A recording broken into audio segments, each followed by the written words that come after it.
নমস্কার বন্ধুরা, পঞ্চব্যঞ্জন হেসেলে আরেকটি নতুন পর্বে সবাইকে স্বাগত জানাই। আশা করি সবাই ভালো আছো। আজকের রেসিপি হলো ছাতুর পুরি, একেবারে ভিন্ন স্বাদের জিনিস। এখানে আমি নিয়ে নিয়েছি 1 বাটি পরিমাণে ছাতু, টক দই, চিনি আর একটু হিং নিয়েছি। হিংয়ের পরিমাণটা এখানে একটু বেশি যাবে। আর নিয়েছি গরম মশলার গুঁড়ো আর স্বাদ অনুসারে লবণ। এখানে আমি সমস্ত শুকনো উপকরণগুলোকে আগে ছাতুর সঙ্গে দিয়ে দিচ্ছি, তারপরে আমি দইটা দিয়ে ছাতুটাকে মাখবো। এখানে আমি গরম মশলার গুঁড়োটাকেও দিয়ে দিলাম এবং স্বাদ অনুসারে এখানে দিয়ে দেবো একটু সামান্য মিষ্টি। এটা সম্পূর্ণ স্বাদের জন্য। একটু টক ঝাল মিষ্টি সমস্ত রকমের স্বাদই এখানে থাকবে। আর দইটাকে অবশ্যই তোমরা কিন্তু কখনোই একসঙ্গে দিয়ে দেবে না যারা নতুন করছো।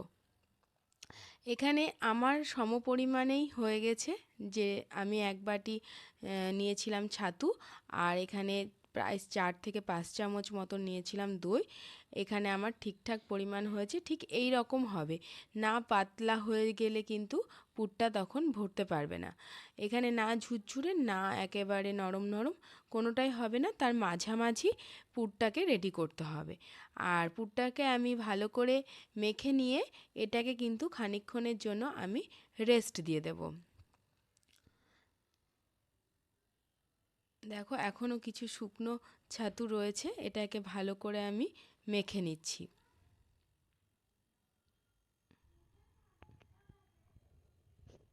মাখা আমার হয়ে গেছে।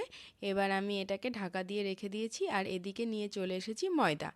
ময়দাতে সামান্য লবণ, চিনি আর একটু সামান্য পরিমাণে খাই সোডা দেওয়া আছে। আর আমার এখানে কিন্তু ময়দা এবং আটা দুটো সমপরিমাণে নিয়েছি। তোমরা ইচ্ছা করলে এটা শুধু ময়দারও করতে পারো, আবার ইচ্ছা করলে শুধু আটারও করতে পারো। তবে আমি বলবো যাদের গ্লুটেনের সমস্যা রয়েছে তারা কিন্তু ময়দা দিয়ে খেও না। তাতে শরীরের অস্বস্তি হবে এবং শরীর খারাপ করে তো কোনো কিছু খেয়ে লাভ নেই। শরীরকে সুস্থ রেখে খাওয়াটাই ভালো। দেখো, এখানে আমার ময়দা প্রায় মাখা হয়ে গেছে। এখানে আমি ময়দাটাকে বেশ নরম করেই তৈরি করে নিয়েছি। এদিকে ছাতুর পুরির মধ্যে কিন্তু ছাতুর মশলাটার মধ্যে আমি সামান্য পরিমাণে লঙ্কার গুঁড়োটা অ্যাড করেছি। এটা প্রথমে আমি ভুলে গেছিলাম। তো এইভাবে আমি বাটি তৈরি করে নিয়ে পুরগুলোকে ভরে নিচ্ছি লেচির মধ্যে। আর পরে একটুখানি তেল লাগিয়ে দিচ্ছি, তাতে যখন বেলবো তখন থালার সঙ্গে লেগেও থাকবে না, বা ময়দাটাও ভালো থাকবে। দেখো, ঠিক এইরকমভাবেই তৈরি করে নিয়ে লেচিটাকে তৈরি করে নিয়ে সাইড থেকে বাটির মতন তৈরি করে নেবে এবং নিচটাকে পাতলা করো না, তাহলে কিন্তু ফেটে যাওয়ার সম্ভাবনা থাকে। যারা নতুন রাঁধুনি তাদের জন্য তো এই সমস্ত ছোটোখাটো টিপসগুলো খুবই কার্যকারী। দেখো, এবার আমি এর মধ্যে পুর ভরে দিচ্ছি। পুর ভরে এবার মুখটাকে চারপাশ থেকে আটকে দেব। দেখো, এইভাবে চারপাশ থেকে মুখটাকে আটকে দিয়ে সামান্য তেল পিছন থেকে দিয়ে দেব, তাতে বেশ ভালো থাকবে। এইভাবে আমি বাকি লেচিগুলো তৈরি করে নিয়ে ফিরে আসছি। দেখো, আমার সমস্ত লেচিগুলো তৈরি হয়ে গেছে। এদিকে আমি আজকে কিন্তু দুটো রকমভাবে আমি এই ছাতুর পুরি দেখাবো। কিছুটা পরোটা বা পরোটা স্টাইলে বলতে পারো, বা স্যাডো ফ্রাই বলতে পারো। তো স্যাডো ফ্রাই কিছুটা করব, আর কিছুটা আমি করব ডিপ ফ্রাই। তো স্যাডো ফ্রাইয়ের জন্য আমি তাওয়া বসিয়ে দিয়েছিলাম, গরম হয়ে গেছে। আমি এখানে দিয়ে দিলাম একটা স্যাডো ফ্রাইয়ের জন্য। আমি অর্ধেক দেখাবো আজকে স্যাডো ফ্রাই করে, এবং বাকি অর্ধেক দেখাবো আমি তোমাদেরকে ডিপ ফ্রাই করে। দেখবে প্রত্যেকটাই কিন্তু ফুলবে এবং কোনোটাই কিন্তু বেলার সময় ফেটে যাবে না। দেখো, এদিকে আমার বেলতে বেলতে আমার একটা পিঠ হয়েও গেছে। আমি এবার এটাকে উল্টে দিচ্ছি। এবার আমি 1 চা চামচ মতন আমি তেল এখানে দিয়ে দেব চারপাশ দিয়ে, তাহলেই কিন্তু পুরিটা পুরোটাই ফুলে উঠবে। এটাকে তোমরা পরোটা পরোটা হিসেবেও বলতে পারো, যা যে যেভাবে নেবে আর কি। দেখো, কি সুন্দর ফুলে গেল। ফুলে কিন্তু আবার ফেটে যাচ্ছে, এতটা ফুলে যাচ্ছে। দেখো, খুব সুন্দর হয়ে গেছে। আমি এবার এটাকে নামিয়ে নিচ্ছি। এইভাবে আমি প্রত্যেকটাই কিছুটা শ্যাডো ফ্রাই যেগুলো করব, আগে শ্যাডো ফ্রাইটা করে নিই, তারপরে আমি তোমাদেরকে ডিপ ফ্রাইটাও দেখাচ্ছি।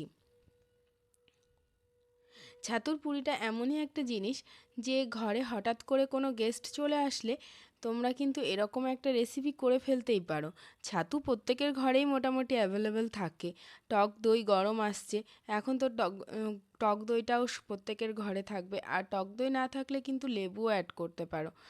আর যারা আমার মতন খুব টক খেতে ভালোবাসো তারা কিন্তু দইয়ের সঙ্গেও একটু টক দই অ্যাড করে নিতে পারো, তাতে মন্দ লাগবে না।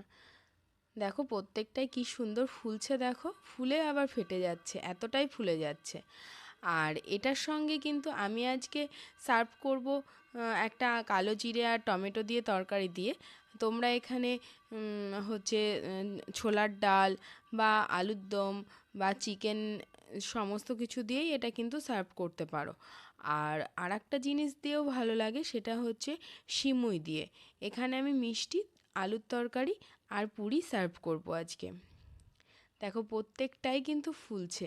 দেখো পরেরগুলোতে কিন্তু আমি তেল দিইনি বলতে গেলেই চলে। দেখো কি সুন্দর ফুলে গেল। যারা বয়স্ক মানুষ বা বাচ্চা আছে তাদের জন্য কিন্তু শ্যাডো ফ্রাইটা খুবই উপকারী।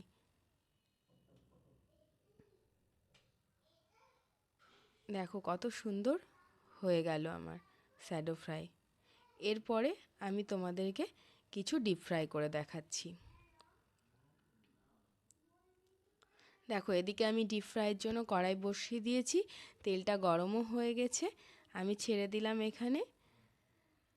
দেখো কেমন সুন্দর হয়ে ফুলে উঠবে, দেখো দেখো কত সুন্দর ফুলে গেছে। আর এই পুরি কিন্তু আমরা সারা বছরই খেতে পারি। যেমন মটরশুঁটির কচুরি বা এই ধরনের কচুরি সব সময় সারা বছর করা যায় না, কিন্তু এটা কিন্তু আমরা সারা বছরই যে কোনো সময় করে খেতে পারি। আর এই ডিপ ফ্রাই করতে করতে তোমাদের কাছে একটা অনুরোধ জানাই যে এই চ্যানেলের রেসিপিগুলো যদি তোমাদের ভালো লেগে থাকে তাহলে প্লিজ সাবস্ক্রাইব করে পাশে থেকো, আর পাশে থাকা বেল আইকনটি প্রেস করতে ভুলো না যেন। আর লাইক শেয়ার কমেন্ট অবশ্যই করো। দেখো এখানে আমি একটা তোমাদেরকে ছিঁড়ে দেখিয়ে দিচ্ছি কত সুন্দর পুরটা রয়েছে। দেখো এবং কত সফট হয়েছে সেটা তোমাদেরকে দেখাবো এবার। দেখো কতটা সফট হয়েছে, দেখো একেবারে মুঠোর মধ্যে চলে আসছে।